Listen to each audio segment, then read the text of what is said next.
This nice 1943 German training footage shows the correct methods of digging in and the advantages gained during combat in doing so. Etwas Neues? Ein Hausbauspiel. Feuerdeckung! Richtig. Auch die Waffe gehört in Deckung.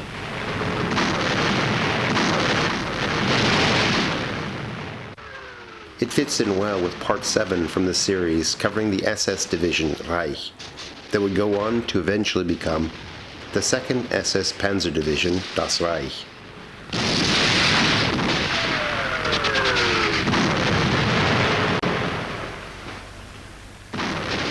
Feind greift an!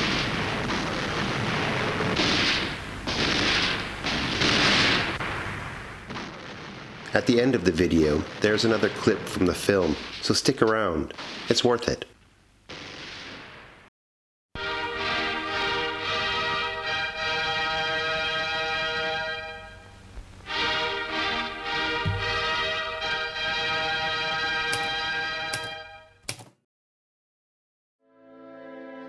As a framework, I'm using this sensational original war diary written by a platoon leader named Kurt from the Regiment der Führer.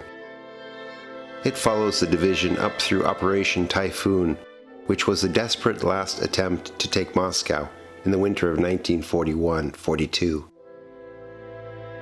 In addition, I've added photographs, related film clips, original OKW situational maps, and even an entry from the official war diary of the German High Command. If you haven't yet subscribed to the channel, please do that to stay informed. When we were last with Kurt in episode 6, he explained how an unsuspecting Soviet supply column had been commandeered. Of all the valuable items, the stash of tea and large teapot were probably the most popular. Taking turns guarding the supply, the men drank until the early hours of the morning. Kurt continues with this entry for July 11th of 1941. Ich selbst lege mich oben auf. Putting together some crates and a cabinet, I'm able to create a platform that serves as a bed. Then at about 200 hours, a Soviet truck carrying 2 officers and a Commissar abruptly approaches us on the road, apparently unaware of the situation. A few hundred meters in front of us, they reach a sentry post, and the sentries open fire. The driver of the truck is killed instantly, and now, out of control, the truck continues on straight towards our truck. The entire time, the sentries continue firing a machine gun from behind, and random rounds ricochet off our truck. My men have all taken cover in a ditch to the side of the road and are watching the spectacle. However, all the while, I continue sleeping, undisturbed. The truck crashes into a large box refrigeration unit and smashes off a corner, and then comes to a stop, much the worse for wear. A few men run over to the Commissar, who is badly injured but still alive, and finish him off with a pistol. The shot wakes me up, and my astounded men explain everything that I've missed. There are various bullet holes in the makeshift bed that I've put together. I guess there really is nothing more important than getting restful sleep. We stay in the area around Sachedy until July 13th, denying the enemy of all possible routes of retreat. Keeping Kurt's statement in mind about their positioning in mid-July, let's take a step back and get an overview of the strategic situation for Army Group Center around this time. This is the original campaign atlas produced by the German High Command for Operation Barbarossa. When Operation Barbarossa began, the German High Command lacked the specific details on exactly how a decisive victory would be achieved. Huge battles of annihilation were envisioned that would defeat Soviet forces to the west of the Dnieper River and leave the enemy in a position that would make it impossible to continue the war. A metaphor often used was the kicking in the door of a rotten house, which would cause it to fall in on itself. On July 11th, the SS Motorized Division Reich was positioned here, near the city that Kurt called Sachedy, but in the campaign atlas is called Shklov. Names of cities are a nightmare in this campaign. Many of the Russian names have been changed since the war, and others are now parts of independent countries that speak different languages and now have different names. If you have any idea where the name Sachudi comes from, please let me know in the comment section below.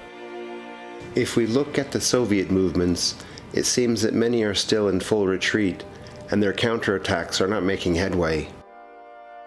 This excerpt from an entry for Army Group Center in the OKW War Diary for July 11th shows the German High Command's frame of mind.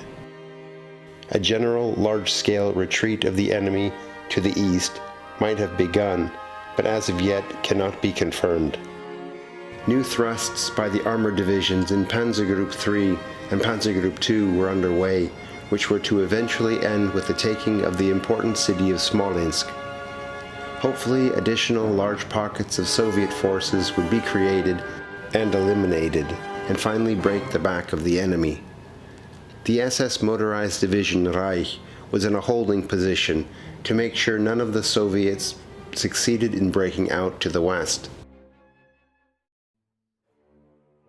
On the 12th of July, we see that a highly fortified western perimeter has been set up in preparation for the holding of a new enemy pocket. The progress of the panzer divisions is swift as the attack develops. On July 13th, we see that the armor continues thrusting through the enemy lines, but it's becoming clear that the Soviets have managed to keep the front intact and avoid allowing large formations to be surrounded. This tendency continues on the 14th. Swift advance with motorized and armored units is still relatively easy, but the knockout battle of annihilation has not materialized. This represents the beginning of a transition to the next phase of the war, which would eventually put the SS Motorized Division Reich in a key position of responsibility. The war was to be ended by the end of 1941 by the taking of Moscow, the Soviet capital, and Reich would be part of the spearhead. And now, here's more of the combat training film that I promised.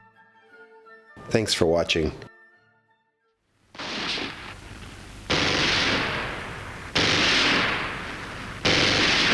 Panzer!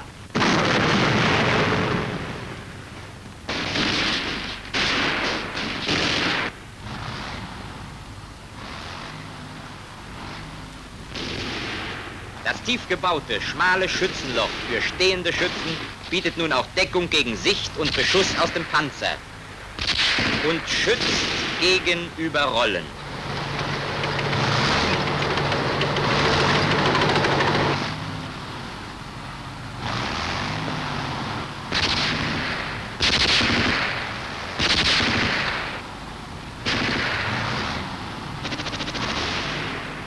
Aus diesem Schützenloch wird der Panzer bekämpft und vernichtet.